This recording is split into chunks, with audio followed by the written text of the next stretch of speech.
In addition, I called him and asked him, Willie, are you aware that our movie is currently celebrating its 50th anniversary and has been voted one of the best comedies of the previous century in the entirety of my career? That is going to be the best show I have ever done. Indeed, it was. During the 2.5 hours that I was on, everything that I did was a complete and utter success. Every single thing. It was my intention to make this the last interview with Jerry Lewis. That should be fine now, I hope. Jerry Lewis passed away in 2017, leaving behind two families, one of which was living a life of wealth while the other was enduring a life of heartbreak. A portion of his will was removed from his 6 sons. There was a secret daughter who was living on the streets, and it was finally revealed that there had been reports of abuse for decades. People could be made to chuckle by you. I was in the maternity ward when I got out of there and asked, what the hell was that? I believe it was in that part of the hospital. His own children were well aware of the darker side of the celebrity who was responsible for raising billions of dollars for charitable causes. It is the story of Jerry Lewis's final betrayal that has never been revealed before. If you collaborate with a fine artist, you will typically find that they keep all of the magic to themselves. The 16th of March, 1926 found Jerry Lewis being born in the city of Newark, New Jersey. Danny Levitch and Ray Levitch, both of whom were entertainers, were his parents. While Ray was working as a pianist and as Danny's musical director, Danny was performing as a vaudeville singer and comedian to the audience. Jerry was born into the entertainment industry, but life was not always a walk in the park for him. He spent his childhood during the Great Depression, a period in which many families were struggling to make ends meet. In spite of this, Jerry's boyhood was full of vivacity and getting into mischief. His favorite thing to do was to perform pranks, such as sneaking into kitchens and stealing food. He had a lively disposition, which gave a hint of the comedian that he would become in the future. Jerry was just 5 years old when he made his debut in front of an audience. His parents took him to the Catskill Mountains, which is one of the most well-known places in the world for Jewish performers. The song "Brother, Can You Spare a Dime" was performed by a young Jerry on stage. The song was a vivid expression of the difficult times that people were going through at the time. A performance in the Catskills was not merely a matter of amusement. The experience was Jerry's first taste of the entertainment industry. On the other hand, Jerry frequently remained with his grandmother whenever his parents were away on business trips. As a result of being left behind, he experienced feelings of loneliness, which later served as inspiration for his comedic work. At the age of 12, Jerry came up with something quite remarkable. He devised the record act, which consisted of a routine in which he pretended to sing along to popular songs using his voice. Not only did he lip sync, but he also exaggerated every gesture, which resulted in performances that were both hilarious and unforgettable. To ensure that every facial expression and movement was perfect, Jerry spent a significant amount of time practicing in front of a mirror.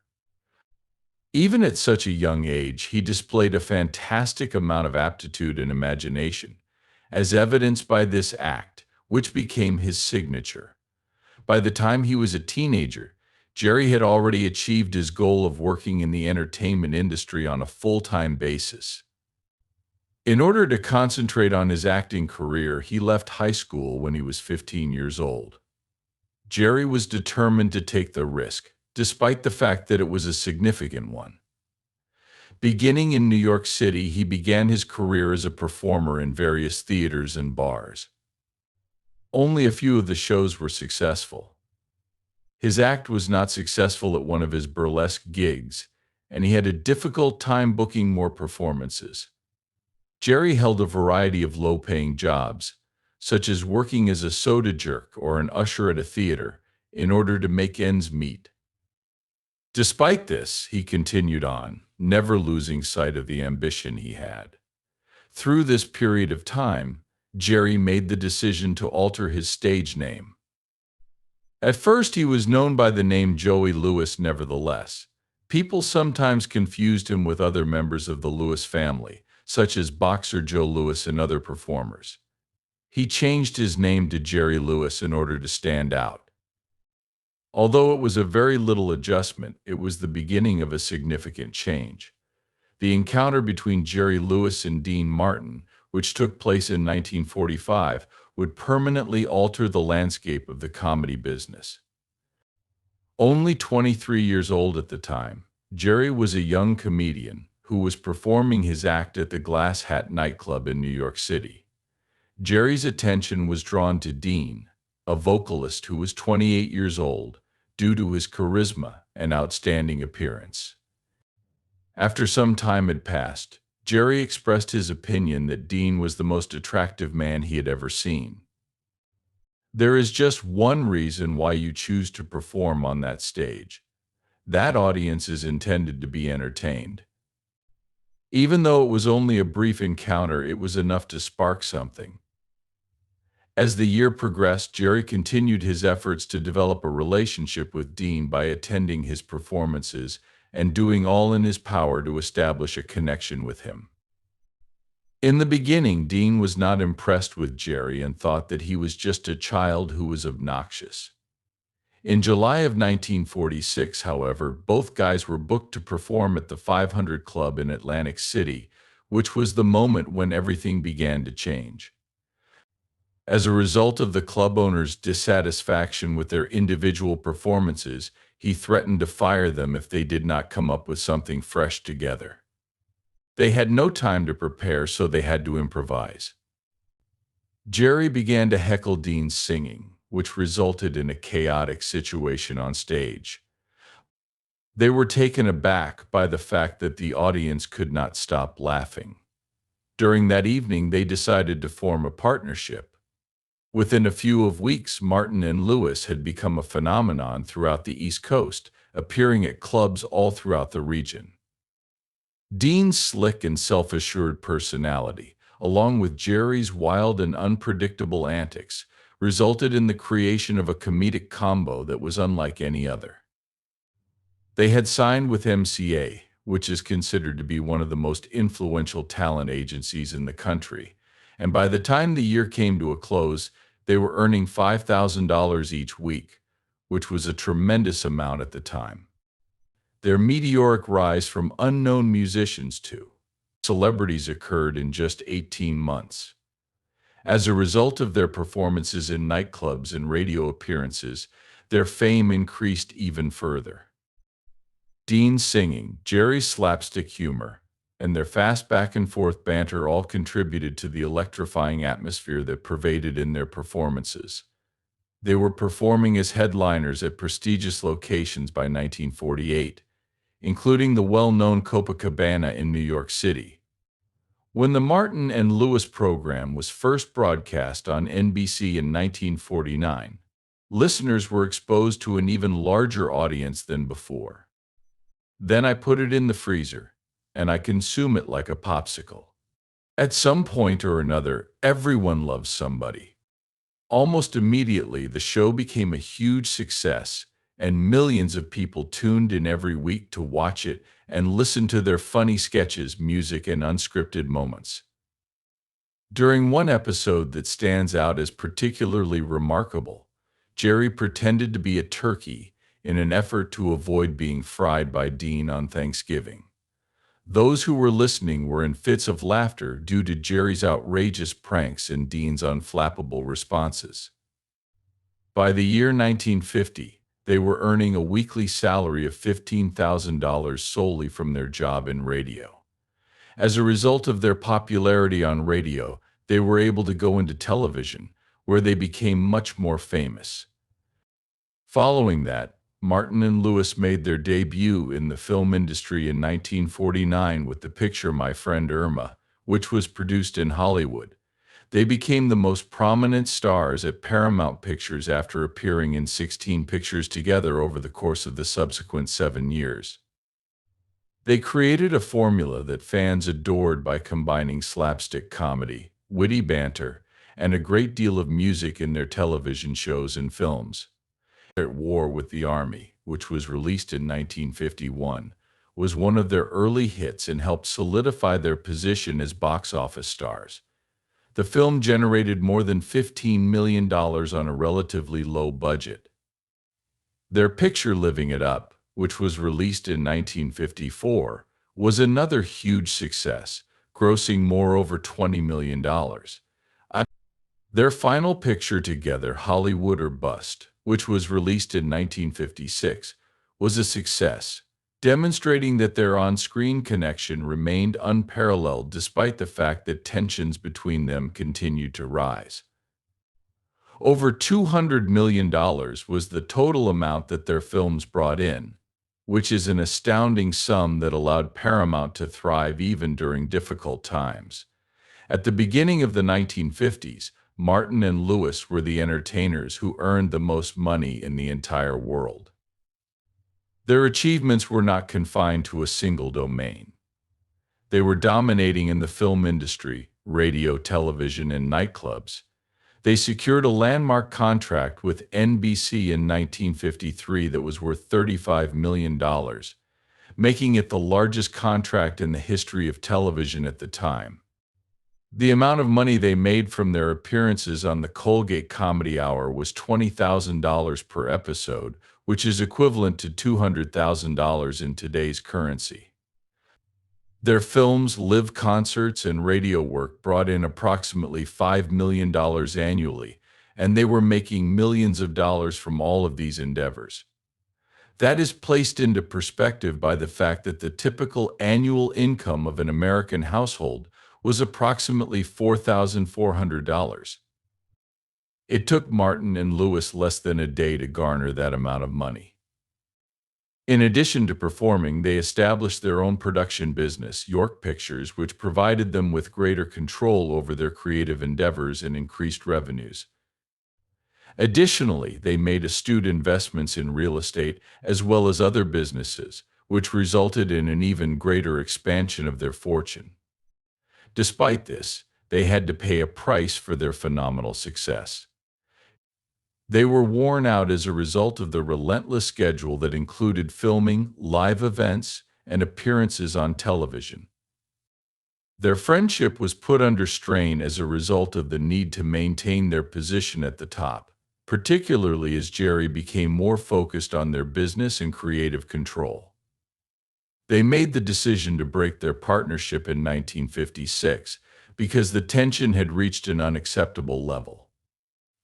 It marked the conclusion of a period for one of the most famous and successful duos in the history of the entertainment industry. Their breakup marked the end of a great chapter in their life, but their reputation as pioneers in the field of comedy will continue to live on. It was impossible for anyone to have anticipated how quickly Jerry Lewis's solo career would take off. The final performance of the duet took place at the Copacabana in New York City on July 25, 1956, exactly 10 years after they had joined forces with Dean Martin. A mere 2 weeks later, Lewis was presented with an unanticipated chance that completely altered his life, because Judy Garland was suffering from strep throat. She was unable to perform the show that was supposed to take place at the Frontier Hotel in Las Vegas. It was at the very last second that Lewis was requested to take over. Although he had no time to prepare, he stepped on stage in front of an audience that was anticipating Garland's performance. He performed an entirely improvised comedic routine that lasted for 55 minutes. Culminating in a rendition of "Rock-a-Bye Your Baby" with a Dixie tune, a song that he hadn't sang since he was a child. He received a standing ovation from the audience, which spontaneously erupted in cheers. That particular instant was a defining moment. "Rock-a-Bye Your Baby" was recorded by Lewis just 3 days after his success in Las Vegas, when he was riding the high of his success. Over 1.5 million copies of the song were sold, making it an instant smash. Soon after that, he released his first solo album, which was titled Jerry Lewis Just Sings. It quickly rose to the third spot on the Billboard charts and remained in the top 10 for a total of 16 weeks. Astonished by his accomplishment were industry insiders who had previously expressed doubts about his ability to achieve success without Dean Martin. By the year 1959, Lewis had already established himself as a superstar. A historic contract was signed by him with Paramount Pictures on March 3rd, which was worth $10 million plus 60% of the revenues from 14 pictures over the course of 7 years. He became the highest-paid actor in Hollywood as a result of this arrangement, which also granted him extraordinary creative autonomy, including ownership of his films after 30 years and the right to make modifications to the final edit. It is believed that Barney Balaban, the head of Paramount, once quipped, "If Jerry wants to burn down the studio, I'll give him the match The Delicate Delinquent," which was Lewis's debut solo picture and was released in 1957, demonstrated that he was capable of carrying a movie on his own. The script, which had been intended to be a project that Martin and Lewis would work on together, had to be revised after they broke up. During the process of rewriting the story, Lewis put in a lot of effort and frequently stayed up all night to perfect the scenes. The picture was a success, making over $6 million, despite the fact that critics anticipated that it would fail because it lacked Martin's ability to provide a balance to Lewis's high-energy comedy. It increased the earnings of the final Martin and Lewis film by a factor of more than double.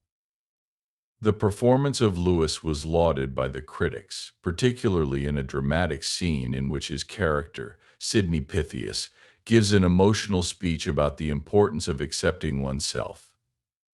The fact that Lewis insisted on preserving this moment was a hint that he had aspirations of being more than just a slapstick comedian overall. The Bellboy, a film that Lewis dreamt of, wrote, and shot in a matter of weeks, marked Lewis's move from acting to directing in the year 1960. However, Lewis insisted that the film was a Christmas movie, despite the fact that Paramount wanted him to release Cinderfella that summer. He came up with the idea for The Bellboy, a silent comedy that was shot in the Fontainebleau Hotel in Miami, in order to fill the void left by the summer. During the production process, Lewis developed the technique that is now considered standard for video assistance, which enabled him to examine takes in real time. When it was premiered on July 20th, 1960, the movie was a huge success, earning more than $10 million. As a result of its success, Lewis has established himself as a writer, director, producer, and star. Critics praised it as a masterpiece of visual humor. When Lewis appeared in The Nutty Professor in 1963, he played both the clumsy Professor Julius Kelp and the sophisticated Buddy Love. This was the moment when Lewis's imagination reached its pinnacle. Lewis, who had previously encountered a man who was socially inept, spent a considerable amount of time honing Kelp's nasal voice and demeanor.